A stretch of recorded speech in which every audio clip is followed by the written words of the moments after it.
All right, welcome everyone. Let us get started here. A little bit of housekeeping before we kind of kick it off.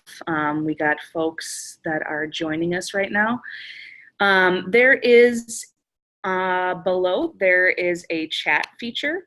So if you can look at that and click that, and then whoever's here, if you can just let us know if you can hear us okay. If the audio, then we'll test out the chat feature too. So if someone can let us know if our audio is okay, we are going to get started. All right. Ben says it's loud and clear. Oh, hey, Ben. Hey. Rachel. Woo. All right.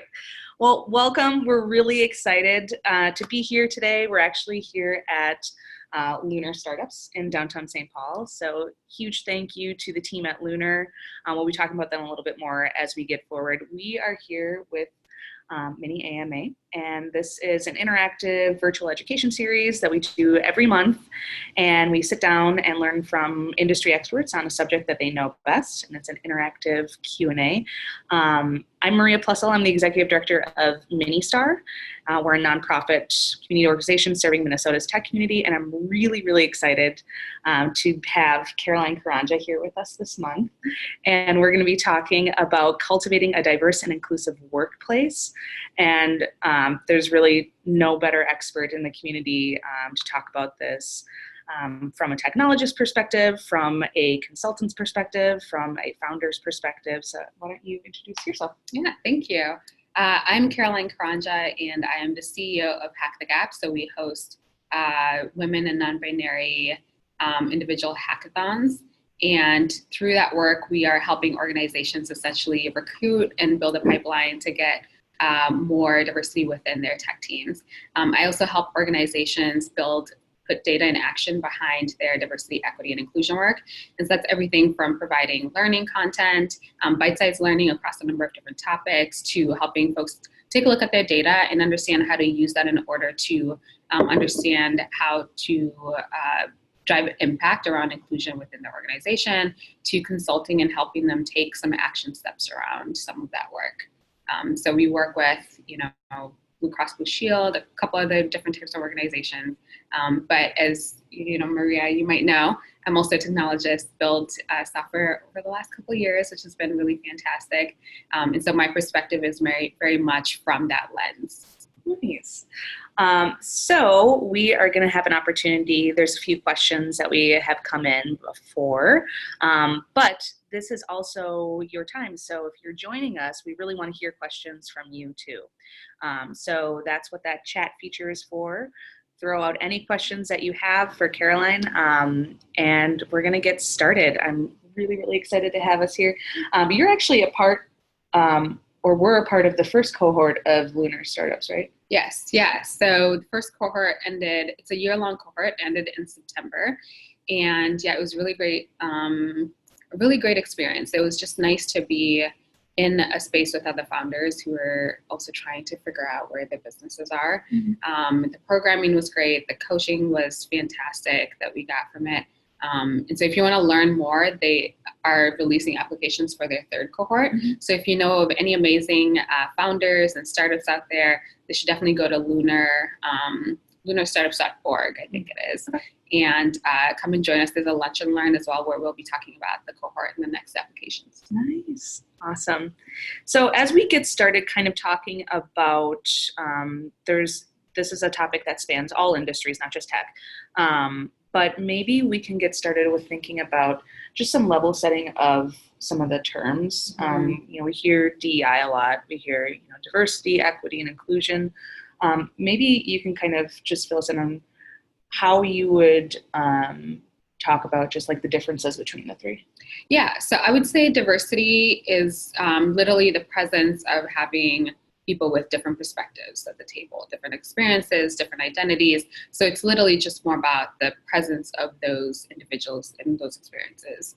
Inclusion is actually working to incorporate all of those differences, all of those experiences into something bigger, into your organization, into the product or the service that you're building.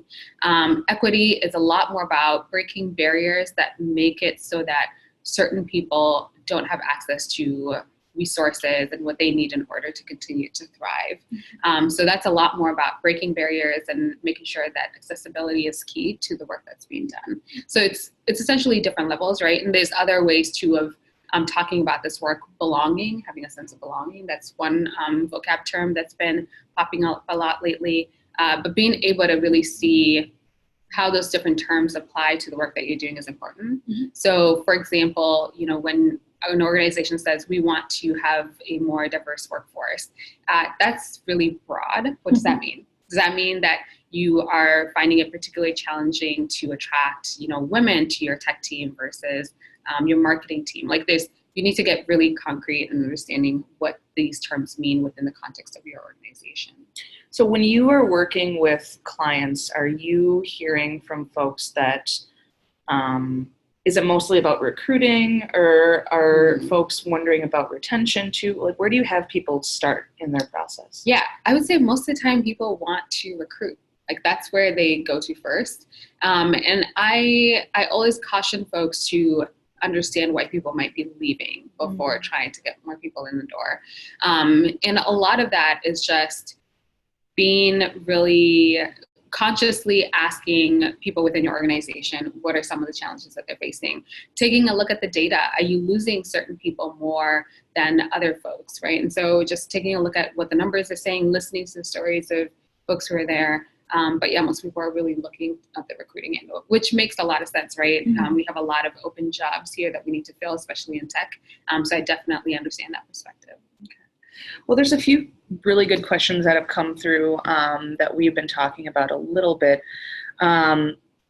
Let's maybe start with, we often hear about how lack of diversity in tech is a pipeline problem, meaning that there are just not enough people of color, women, and non-binary folks in the application pool. What do you say to folks who, when asked about their diversity metrics, respond with that statement that it's a pipeline problem? Yeah, I mean, I think that's a sort of oversimplified way of understanding what the problem is, right?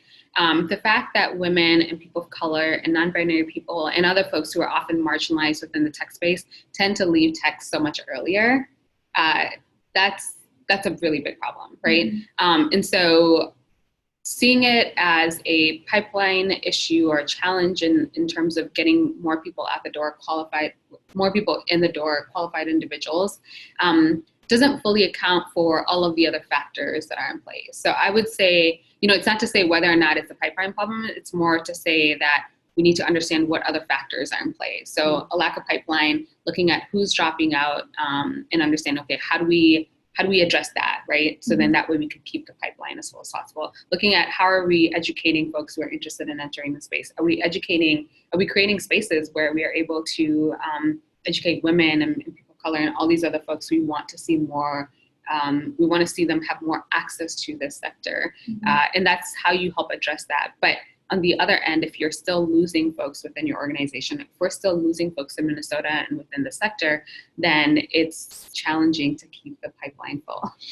There was actually a question that we were talking about of Minnesota as a whole, and maybe it's more fair in the context of this to like focus on the Twin Cities, just when it comes to the data behind it, because I think that you work with Greater MSP, an initiative that kind of looks at our metro area as a whole on that topic. So one of the questions was around, where is it? Oh, how are we doing as a metro area in comparison to other peer metros as it relates to retention of professionals of color? And how about of women? Yeah, so the last data set showed that we are really great at recruiting everyone. And we're actually pretty good at that. Given the cold, people still want to show up. They still want to be here. They want to know, what's up with the cherry and the spoon situation. But then when we look at retention, I mean, it's not, overall, we're doing pretty okay.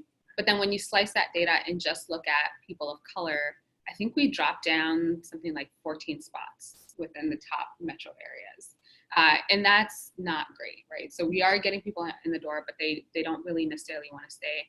And so I think that what that data is showing us is that we need to, again, put a little bit more focus and energy and understanding what some of those challenges are that people are facing, that's making it so that they want to leave. And one of the things that the data has showed is that people aren't leaving because of the weather, right? So oftentimes we hear that. And I always default back to like, Chicago has freezing cold winters.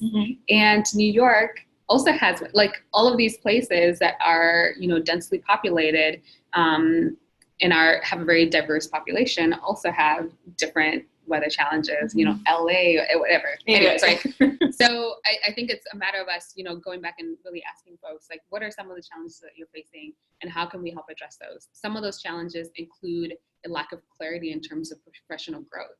A lot of conversations that we might have within our organization about how you grow and thrive within the organization take place sort of in a one-on-one context. And that's fine, but as long as we don't build sort of a process in place to get other people plugged in, getting other people to understand this is how you get mentorship and sponsorship, and this is how you grow and become an executive, or this is how you grow specifically within your profession, the thing that you want to do. If those opportunities aren't clarified, if they're not codified, right? If they're constantly being given out, you know, within particular settings, it makes it really hard for folks to understand what they need to do. Another challenge that we saw was that folks were not finding a place where they can really build community. Right. And so there's the Minnesota sort of cabin culture. But I'm really speaking about, you know, people want to be able to go to a place where they can connect. They want to go to a place where they can see more people like them. And so I think as organizations, you know, encouraging folks to go to, whether it's the, you know, MSP mingles where they get to meet a ton of other professions of color, getting them connected with the professional associations. We have so many great ones around town. Making those links as clear as possible just means that they then have an opportunity to build community outside of the workplace. So not thinking about just, you know, what happens between 9 to 5, but thinking about what happens between 5 to 9 as well. Oh, that's really good. We had a comment from, I tuned in late, and one of the first things I heard was mention of non-binary folks. As someone who identifies as non-binary, thank you for mentioning us. You're very welcome. Do you find a lot of companies are becoming more aware when it comes to either their recruiting or retention, internal policies, and just company culture? Do you feel like that is something that that folks are becoming more aware of, or is it still something that, like, we have a long way to go when it comes to inclusion for non-binary folks? Yeah, so I think that oftentimes when we don't know how to look at a certain perspective, right, there's this default to just sort of put it on the backside and okay, we'll talk about that. And that usually happens with most marginalized communities when we have folks who are in a position of power and privilege. There's so many other things on their plate that oftentimes thinking about what true inclusion and true sense of belonging means and true equity means within the organization, sometimes that can take a backseat. And so I'm noticing that more organizations are becoming aware that they need to really understand how some of their policies or systems or language that they use within the organization impact different people, including non-binary people. But I think we're still sort of in this place where there isn't a willingness to actually like do some research and do some understanding of seeing, like, you know, these types of policies are going to disproportionately have a negative effect on non-binary individuals within our workplace. And so I just want to see more people kind of do some of that, because there are enough resources out there as well. Do you see any companies that you consult or that you work with who have had like really effective, maybe like looking at their policies, like you were saying, or, you know, we've seen different community events that just make it where, you know, it's just the norm to talk about pronouns. Like, do you see companies that are moving that direction? Yes. Kind of like having some like good case studies around that? Yeah. So at Hack the Gap, we are really adamant about listening to all of our community members around what do they need to feel most welcome.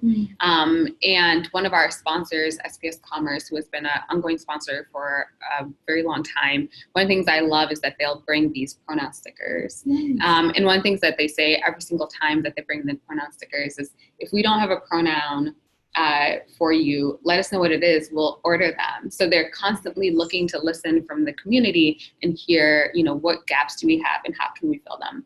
And a sticker is something, like in this case, right, it's something that's just seems so mundane.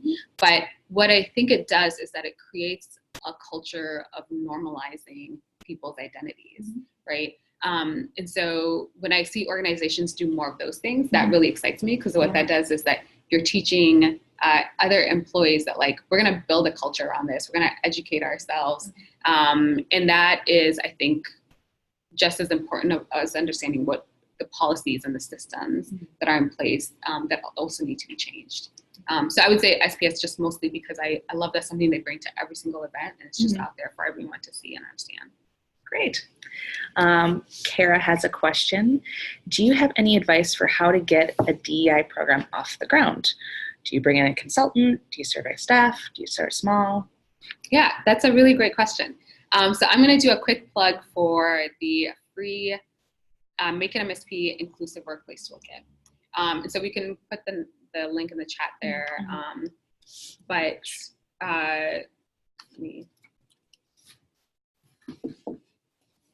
I will put it in here. And you, as you're pulling that up, you were a part of the creation of that, right? Yes, yeah. So I helped create it. It's a free toolkit, and it's a really great way to take a look at some of the data that I mentioned, to understand as a region what have 1,200 professionals said about their experiences here. And then to also take a look at some activities and action plans. So that's a free toolkit that you can get started on. And I'd encourage you to not only sign up for it and take a look, spend, an hour or a lunch break just kind of scanning through it and see where your organization might fit, but to also share it with all of your managers. There's really great team building activities and things like that in there as well. And I think it would be good to kind of get input from other leaders within the organizations and how to move forward with that.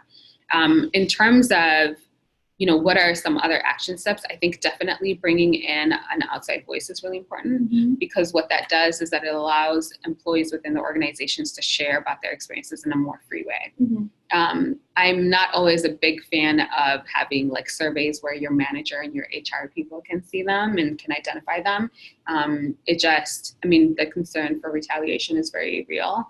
And so I think that it's crucial that you have some kind of an outside perspective or outside voice. But at the same time, I think having, only anonymized surveys doesn't leave room for growth or feedback all the time. You know what I mean? So I think like that's something that I would encourage. I think a survey for the staff is great. The toolkit has a draft survey in there, and it's a really quick, I think it's like 10 questions. And it's a great way of just seeing what are some of the what are the gaps of experiences within different people in your organization. And that one's more tiered based on like where you are within the organization, individual contributor, manager, executive, so forth. And I found that survey has actually been a really great way for folks to see what assumptions their leadership is making about the type of access that individual contributors have. So does this toolkit, is it applicable or adaptable no matter what the size of the company is? Yes. Okay. Yeah. So the biggest thing that we've seen is that it works best when you're working within a department or team. Okay. So if you have a company of, 1,000 people, it's hard to implement the toolkit across the whole organization. But then if you have departments that have, 30, 40, 50 folks, or even teams of 6, 7 people, that's where it works best. We do have a few more questions that I'm going to kind of jump in over here, but if you have questions, please put them in the chat box and we will get to those as well. So we hear a lot, there's a couple questions, actually a couple of them of just not like necessarily not knowing where to start, but fear of starting.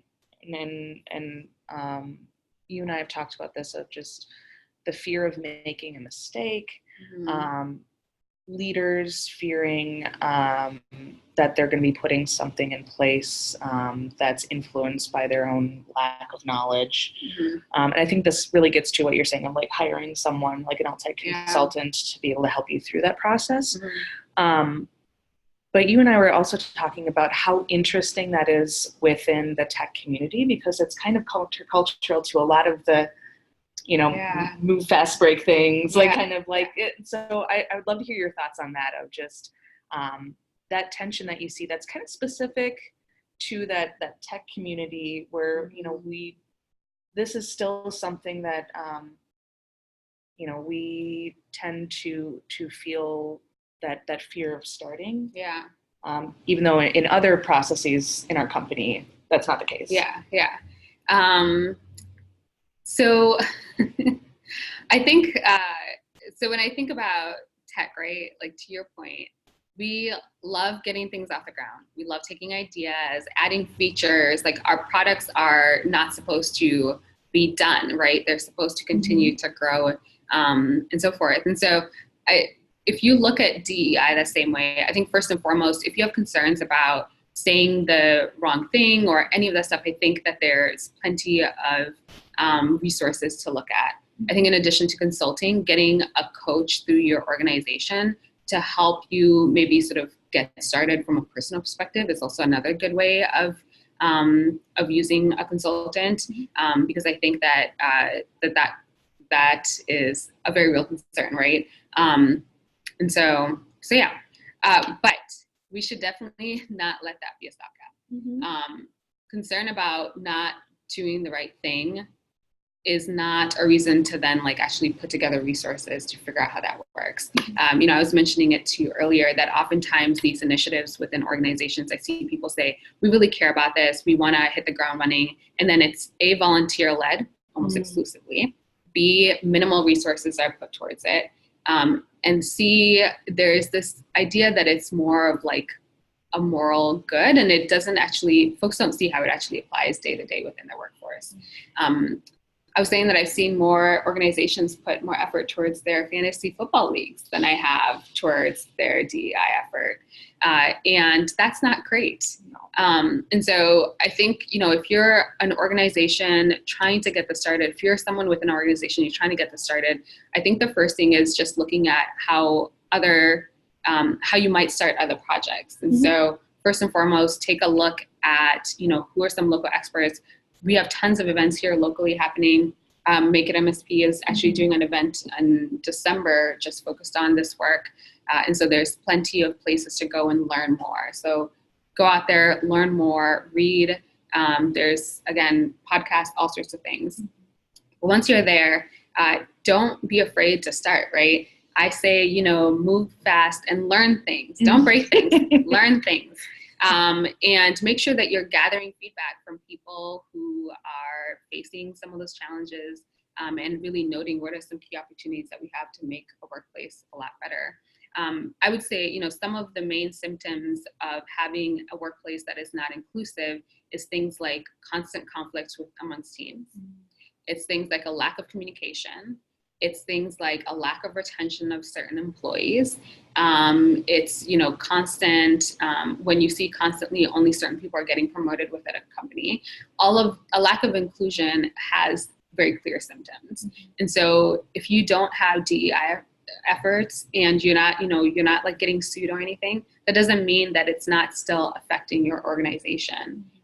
It just means that it's coming out in different ways. And so if we can't learn to understand what biases we hold and how they impact how we engage with other people, that's going to result in us not having teams that actually collaborate well. And so that's why we see, truly diverse and inclusive teams have better financial returns, they have better retention. All employees, white and non-white employees, want to see more diversity within the workplace. And, like for most of this conversation, we've been talking mostly about gender and race, but all this applies to, all the different dimensions of diversity as well. That's just what we have the most research on. So yeah, get started, look at it, through the lens of if you're building a tech product, you figure out what, potentially the problem is, you gather insights and feedback from the people who are impacted by it, and then you start working on something and then you iterate on that thing. The same way that SBS asks every time, if there's something we don't have, tell us, continue to do that. Nice. That's perfect. And I love that, just the connection to like what we talk about in the tech community, like perfection is the enemy of good. Yes. And so it's not about making it perfect. It's about like moving forward and learning and constantly iterating. Yeah, perfection is the enemy of getting started. Yeah. I think I see a question. Great. All right. I work in a 100-year-old conservative corporation. Change is hard. We have some diversity training, but it's optional, and only the people who are already doing the work attend. What is the bare minimum necessary for someone to accomplish change from the bottom up? That's a really good question. That is a really good question. So I think, so first of all, diversity training has been shown to have a number of different types of impact within an organization. When it's done as a standalone training that happens maybe once a year, it actually can have detrimental impact, and data has shown that it specifically has the most negative impact on Black females within the organization, Black women within the organization. So just something to keep in mind as you're thinking about what types of training to bring on board. This work really looks best when it's embedded at like the leadership level, the manager level, the individual contributor level, but then also within all the different aspects of your organization. So understanding, what does inclusion within your marketing department look like? What does inclusion within your recruiting, within your tech department, within your product building department? Because it actually impacts all those different spaces differently. If your marketing team understands, if your marketing team has cultural competence, they're more likely, data has shown, they're more likely to capture more of the market share. Same with, of course, recruiting, building products and making sure that they're accessible, whether that's, ADA compliance or whether that's language or all sorts of other things. So inclusion really does actually, if you can embed it in all the different sectors within your organization, it's longer lasting. It fits into the culture really well and tightly. In terms of the bare minimum for someone to accomplish change from the bottom up, I would say, asking organizations to invest in time, energy, and money into things that are going on within the community. So whether that's, investing in tech boot camps for youth, or just asking them, and that can be volunteer based. It's not, it doesn't always have to be financial, and just encouraging employees to go ahead and engage in some of those things. And especially if you can do it like as a group, and that can also be, you invite a school over to your space, or if you can just get some of that community building within that context done, it's a really great way to do that. And as an individual contributor, it's probably a lower hurdle to jump, because you're kind of just asking for an hour or two volunteer time. And some companies actually have built-in volunteer time for their employees, paid volunteer time. I would also encourage you to take a look at if you can implement like lunch and learn sessions. And so again, that might be a lower hurdle for individual contributor. And so, you can have lunch and learns where folks can come in and share a little bit about their experience, or have an expert come in for a lunch and learn, and just see if you can grow some momentum around this work to then go and continue to, from an upward level, then start to ask managers and executives to invest more time and energy. Ask them to take a look at the policies. If you note things within the organization, propose potential opportunities or solutions. But I find, I'm a big fan of food. So I find, lunch and learns are a great way of getting people on the table. It's a great way of building momentum, because by the end of the day, if you get enough individuals to say that this is important to them, the organization, they're more likely to listen and take action.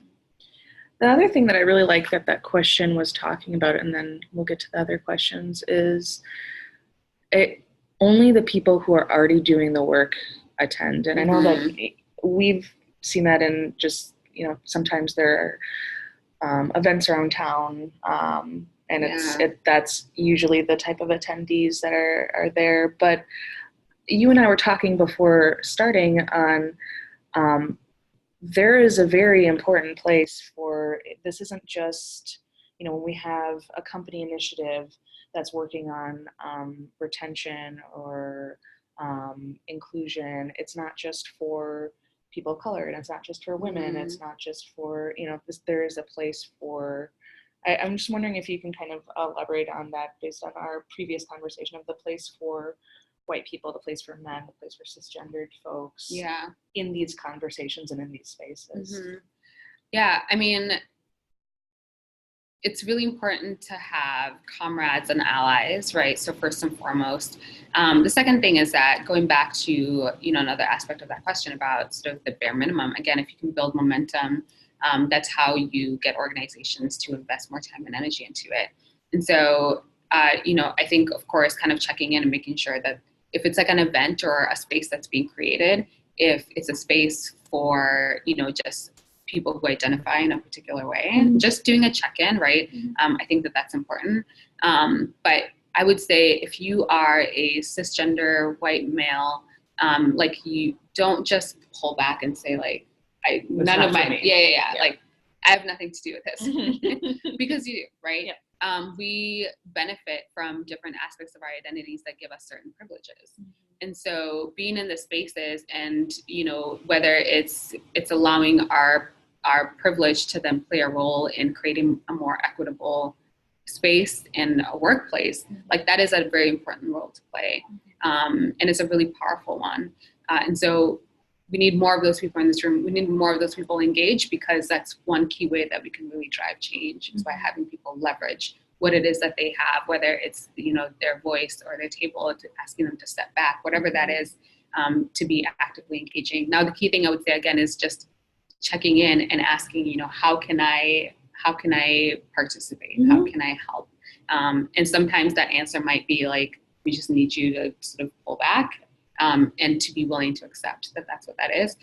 But I found that more times than not, there's other things. There's more concrete things about asking people to be more action driven. Nice. That was a really good question. Ashley was wondering, will this recording be available to share with others at the organization? Yes, we will record this and we will share it out afterwards.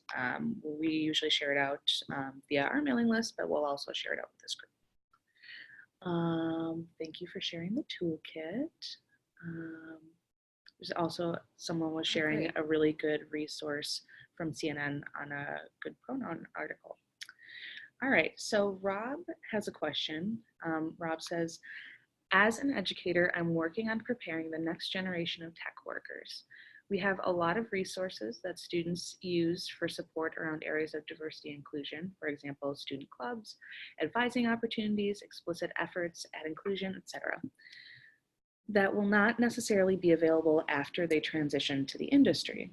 While we spend time preparing our engineers to be inclusive, I'm concerned about the marginalized graduates as they face this transition. Are there things I should be thinking about as I prepare these students for their future where they may not have as much support and may be in a more hostile environment? Yeah, that's a great question. So the first thing that comes to mind is the professional associations around town. So like NSBE, or there's a good number of professional associations that folks can plug into. So I think getting them connected to that as they're still students would be fantastic. I mean, those orgs are already looking constantly to build up their membership and build up a community. And having that constant will help people as they go into workplaces where, things will happen and sometimes they'll just feel like, I don't know if I can stay in this industry for much longer. And having that community support is really important. So professional associations, meetup groups too is another place that I would go. And again, getting students plugged into that while they're still students, and that way they can build some networks, professional networks, so forth. I would also say, keeping an eye out from your alumni, keeping an ear out from your alumni about their experiences within some of the places that they're working at. So then that way they are providing informed advice about their experiences within certain organizations. And then I would also say, just with some of those workplaces that folks are going to, encouraging those employees that if they want to continue to be able to recruit from your amazing, talented, from your pipeline, essentially, that there are some things that they need to also do. I don't think that it is unfair at all to ask organizations to put in some work in order to keep talented individuals, not only within their organizations, but within the sector as well. It's a really good question. Thank you. Annie Also said she wanted to know if we were able to access this as a recording to share with others at our company. Yes, yep, so definitely. Ben just asked a question, said, are there meetup groups or other organizations in town where people from different companies, inclusion and diversity committees and initiatives, especially people trying to get an initiative off the ground, can share ideas and help one another succeed? That's a really good question. You know, Yeah, that's a great question.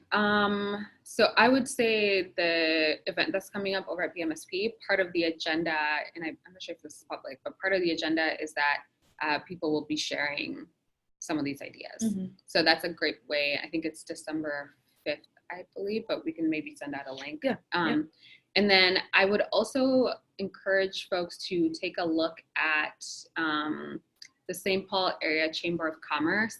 They're a partner and they've just been really fantastic. But one of the things that they do is an equity series. And so I would take a look at when their next equity series is. And then I would also share out, I'm trying to find it. So when you go to their website, there's a section where you can basically see a list of all the different professional associations. And I'll find that link. And okay. Send it to you. But we'll also be starting to do a few things as well. So keep an eye out as well under my Twitter handle to kind of see some of the things that we'll be doing early next year. Nice. Do you want to tell people what your Twitter handle is? Yes, Caroline _Karanja. The J. Just the J. Just the J. Someone else took the A. Awesome. Or if you go to the Hack the Gap handle as well, so we'll be sharing out info through that as well. Great question, Ben. As a reminder, if you have questions, throw them in our chat. We love hearing from you. So I'm going to go back to some of the other questions that we had. When you consult, you're working with companies, but companies are made up of people. Mm-hmm. So how do you approach maybe where like the company is on board with a transition or a transformation or putting in the work, but you're also interacting with people and their own biases? Mm-hmm. Yeah, that's a great question. So the way that I think about this is that within a company, we're working on two levels. So we are understanding what is happening within the system. And again, that's the policies that are in place and what's happening at sort of the individual level. And so when we're starting any initiatives, one of the things that we do is get buy-in from individuals. So we help folks understand this is how this work is going to better your day-to-day presence here within this organization. So we do our best to get as much buy-in as possible just by being super clear, super open, super transparent, and communicative. Mm-hmm. But when you're trying to make change, right? Change in general is hard. And so when you're trying to make change within an organization, having people sort of plugged in at every single step. So you say, step one, this is what we're going to do. And then you do it. And you say, okay, this is what we learned from that. Mm-hmm. Here's now what we're going to do. And just keeping people constantly updated on that, we found that makes this process a lot easier. But at the same time, our organizations are made up of also sometimes decades worth of biases in place, right? And so owning a lot of that is important. And being really clear about why this change needs to happen and why we each individually need to do the work is also really important. But anyway, so I say all that to kind of preface that one of the things that we do is we'll give individuals like their own personal plans. Mm-hmm. And these plans are based on some of the things that they, would find interesting and enjoyable anyway. So I'm a big believer personally in organic growth. I'm one of those people where like, if I don't like watching documentaries. So like, if you ask me to grow via watching a documentary, like I'm just not going to do it. So one of the things that we encourage is that you meet people where they're at and you understand that people are learning in different ways. And so finding the best way to pair that is really the key to success, right? The same way that we treat professional development in general, right? We have oftentimes different organizations some organizations do this, but where essentially they'll give you a professional development budget and you get, X amount of dollars to grow professionally. And that can be, through lynda.com, that can be going through conferences, all this. So I think, if we bring that same mentality to this work, it makes it a lot more straightforward to understand where people's needs are and to implement change. And so if you're an organization that, one of the things that you all do really well is just going out and tons of retreats and things like that, well, build this into that within that model. And so just figure out how that's going to work well within your organization, within the individuals of your organization, while at the same time understanding that like that work that individuals are doing needs to have a clear line back to some of the systems and some of the policies that you're trying to change. So making sure that those are constantly complementing each other is incredibly important. So an example for that might be around recruiting, right? So as an organization, you are looking to better in terms of recruiting diverse candidates. And so that's like a policy change. So you might need to look at, where are you posting jobs? How are the job descriptions being written? How are you determining what job needs to be filled? Like all this work needs to happen at the forefront. And then at a sort of manager at the HR level, like there needs to be sort of a system change within the HR level to say, these are the processes that you need to take in order for us to even like post a job. So we need to understand, what are the clear criteria that you need? Does someone really need to have, 16 years of experience? Is that really mandatory? And sometimes you might even need to go back and check in with some of your, in this case, engineers and say, did you really need, or did you just need, has this language even been around for 16 years? Right, like what stuff? I don't know. And even asking them, like, when the onboarding process, did most of what you learn in terms of how you work within our system, did you learn a lot of that through like the buddy that you worked with when you initially got here? So really understanding some of those very practical things means that you might need to make a process or a system change. Now for the HR individual, then you might need to do a little bit of training in terms of like, this is how we work with our managers in terms of posting a job. And then for the team that's actually hiring, doing sort of individual, again, like we offer bite-sized learning around legal do's and don'ts when you're hiring, inclusive hiring practices, all these different things. So that's a change that's both a system change, but then also an individual change, because you're teaching folks, what inclusion means within this context. So that's what I mean by making sure that they are constantly complementing each other. You mentioned job postings and making sure that from something as basic as the job posting, that it's written in a way that is inclusive and one that, do you have any examples of like just horror stories, like do not put this on your job posting? Don't say you're looking for ninjas, don't say you're looking for rock stars. Like what are some examples of? Just double checking your language is really important, of course. But I once had a client where the job postings, these had to have been back from like the 90s that they were using, but this job posting was legitimately 2 pages long. And so I was like, no. First of all, no one's gonna read and it was very, very fine print. I actually keep a copy of it to just remind myself. But when you're looking at job posting that's actually that long, you have to, like, it all just comes back to the fact that that they were probably using things that were, back in the day, and not really considering how does this apply to today's world. I think, double checking how you're talking about experiences, double checking how you're talking about benefits, and even reevaluating, like, what are actually the benefits within your organization? Understanding and sort of double checking how you talk about even just the onboarding process, because oftentimes, folks might read a job posting, and if they don't fully have, full on confidence in like where they are as individuals and their talent, they might be intimidated. But if you can help them figure out, like, this is how we help people sort of come on board within an organization, you're more likely to get people to say, oh, okay, like, I think I can do this. Like, I am at a basic level from my perspective, but, knowing that there's going to be some support and just kind of helping people understand what that looks like. There's tons of really great literature in terms of like tech interviews that I think, and I can share some links to some of that as well.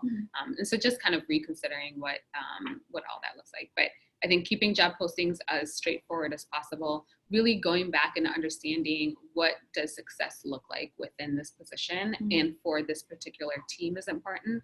I see a lot of companies essentially do a copy and paste from another job and then just reuse that. And then of course it's hard to get the right candidate because you didn't, right? It wasn't fully thought through like how this position fits in within the team and within the culture. That's great. So Jessica had a question. Said, as someone who is passionate about D&I, I'm always looking for ways to contribute. What are some ways an individual can make an impact in their day-to-day lives? That's such a great question. So for Make an MSP, we put together this like cubicle card. And it just says on there like a couple of things that like day to day you can create a more inclusive workplace. So it's in the toolkit, but I'll send you a link in particular. But I think just printing that off and having it at your cubicle or by your desk is a great conversation starter, and just getting people sort of curious to ask, you know, kind of what you're up to, what you're thinking. I think that, you know, there's some things, I think that the cool thing about this work is that if you put in some of the work beforehand a little bit, then it's all about sort of follow through and continuing to implement. So for example, having like inclusive meeting practices, right? Something that you put a little bit of time you put a little bit of work ahead of time, and then it's something that you just sort of check in with people on like a daily basis. And so having some of these things in place and just sort of doing more of like a check-in, again, means that it's sort of built into the culture. And one of the things that you want to do is that you want to empower other individuals within your organizations to do that work as well. I've seen sometimes organizations will end up sort of designating one person as like the DEI person. And that can leave a stigma. It can actually cause a really negative experience for those individuals because you know, the last thing you want is to like walk into a room and it's just like, oh, there goes Caroline, the DEI person, like we better be PC, like all these things that actually people think, and I've heard people actually say out loud. And I think one of the ways that you deter from that is as individuals encouraging and empowering other people to step up and actually, you know, embed some of these things in their day-to-day as well. That's a really good question. Thanks, Jessica. Another question. This is around metrics. So if companies are interested in improving DEI at their company, what metrics should they be looking at? Yeah, so some companies do pulse surveys like once a month or something like that. And those are good to kind of see where you're gauging. I think one really important metric is around, of course, retention. I think another one is around promotion. Because we know that that even if the company never changes, if there's bias in terms of who has access to what jobs, promotion is a really clear way to see that. So I think that's kind of a key one that oftentimes people really don't account for. And I think if there's more capacity within the organization, doing some community surveys, understanding how do potential candidates see and view your company. Like that's also really important. It's also a great way to just build a potential pipeline and to start and keep community members engaged. So that's, you know, that's one other kind of big thing that that if you have the resources to, I would definitely encourage companies to really start doing some community pulses, and whether that's, you know, within the local boot camps, universities, all sorts of other places where they potentially could find candidates. It's kind of like a 2-for-1 there. Nice. Yeah. We have a couple other questions here, but if you have questions, definitely put them in the chat below. One that we haven't actually really touched on a whole lot yet is onboarding. So wanting to know how to do it well, how important is onboarding when it comes to cultivating a diverse and inclusive workplace?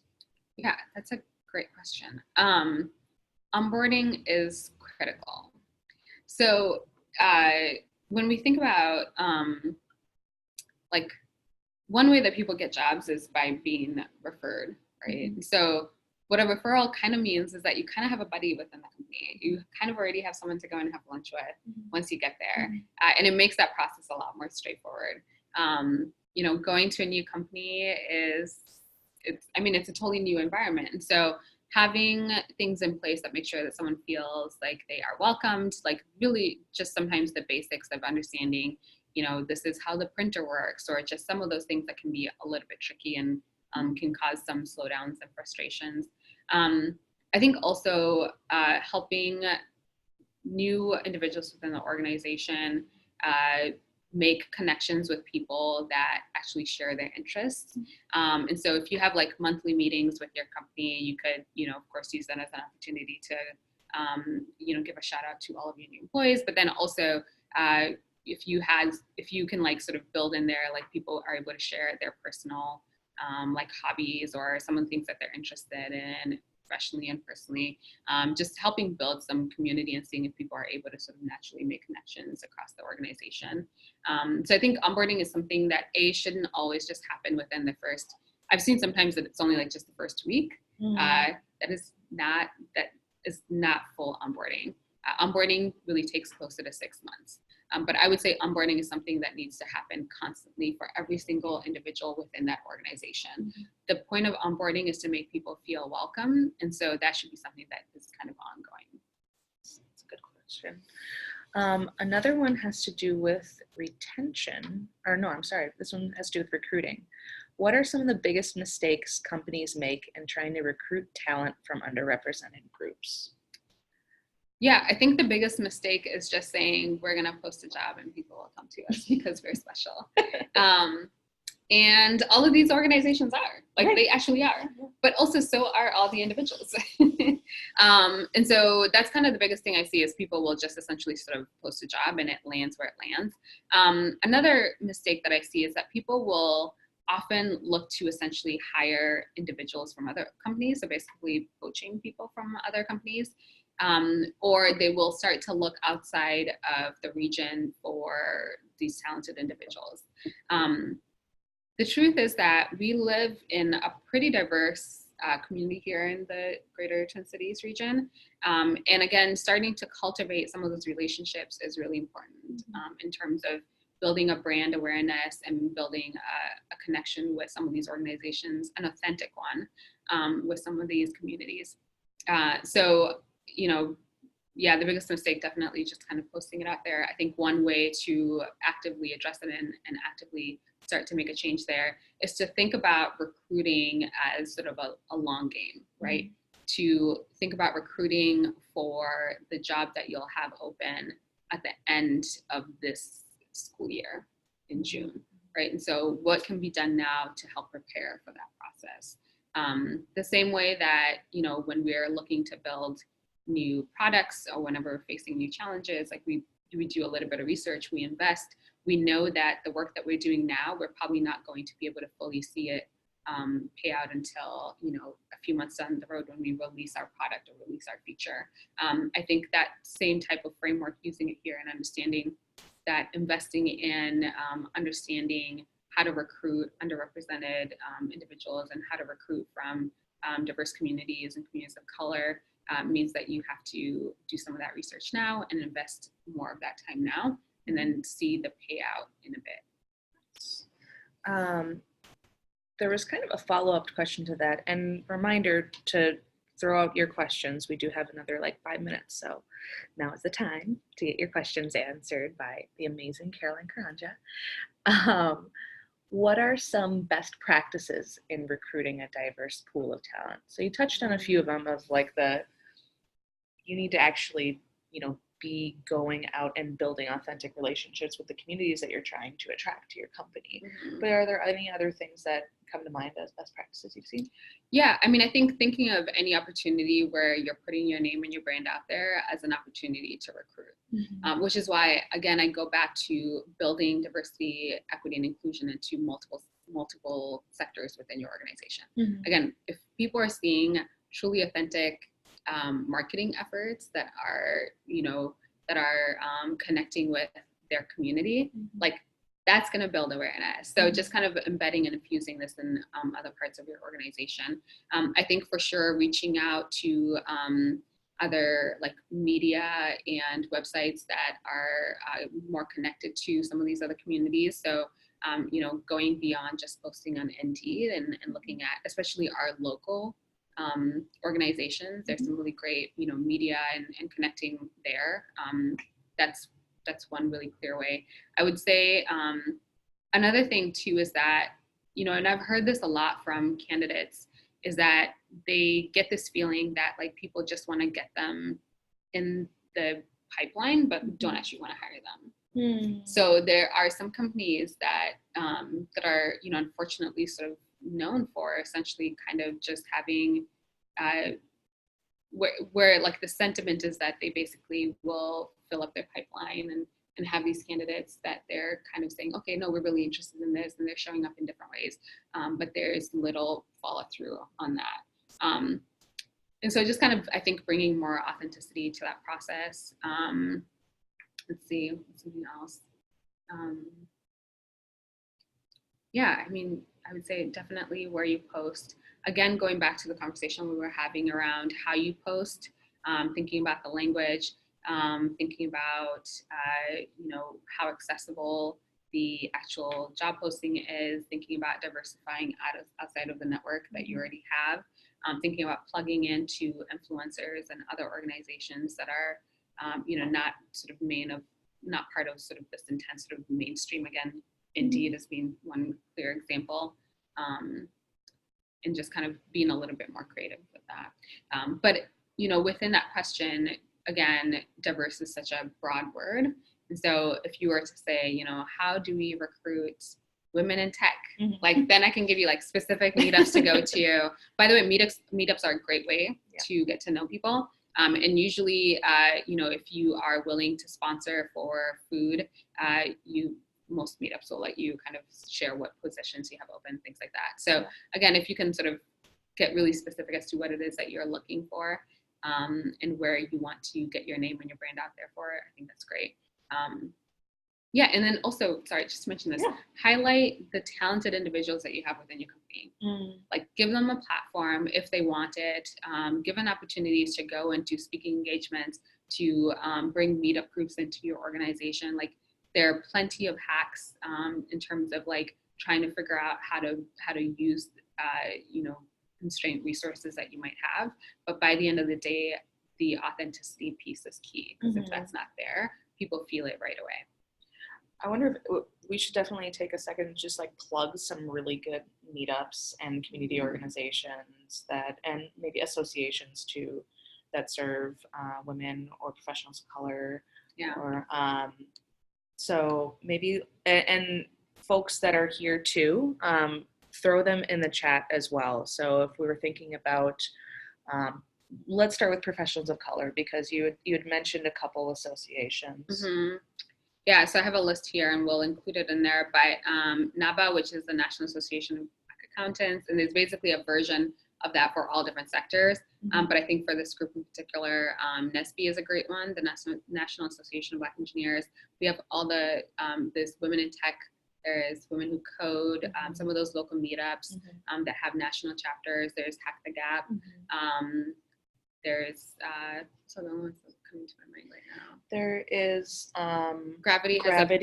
Has a pretty big tech footprint as well. Techquity. Yes. Formerly Blacks in Tech Twin Cities. Other